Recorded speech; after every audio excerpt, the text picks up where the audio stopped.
When my friend Marcus and I were in our late 20s, we decided to go on a camping trip deep in the backwoods of Black Hollow Forest. It was late September, just cool enough to be comfortable without the heat of summer, but not yet freezing.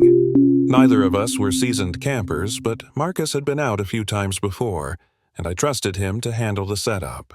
We parked near an old, desolate trailhead just after sundown and hiked for about half an hour before finding a small clearing surrounded by dense pine trees. It was the kind of spot where the silence pressed against your ears, broken only by the occasional rustle of leaves or snap of a branch. We set up camp quickly, Marcus easily pitching his tent while I struggled with mine. Afterward, we built a fire and settled in, cooking sausages over the flames.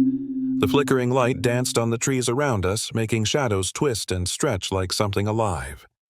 As the night deepened, we sipped from a flask of whiskey Marcus had brought, letting the alcohol warm us. The forest felt vast and empty, and for a while it was peaceful. Then came the first sound. It started as faint rustling, like someone, or something, shifting through the underbrush. I turned to Marcus, who immediately hushed me.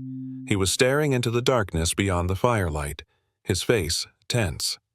"Probably a deer," I whispered. He nodded, but neither of us relaxed. Minutes passed, and the noise stopped.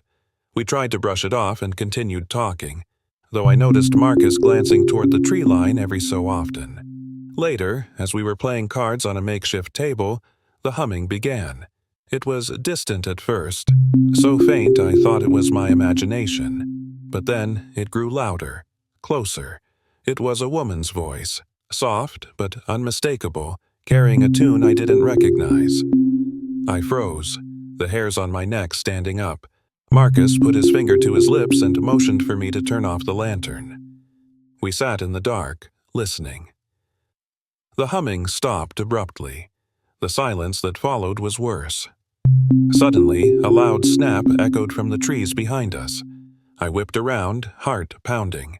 Marcus grabbed the flashlight and shone it toward the sound, but the beam caught only trees and shadows. "We're not alone," Marcus muttered. We debated leaving right then, but it was pitch dark, and the trail back to the car was tricky even in daylight. So we stayed, weapons ready, Marcus with a hunting knife, me clutching a can of bear spray like it was my lifeline. Hours passed uneventfully, though neither of us could relax. At some point, Marcus suggested we take turns keeping watch. I reluctantly agreed and climbed into my tent, leaving him by the fire.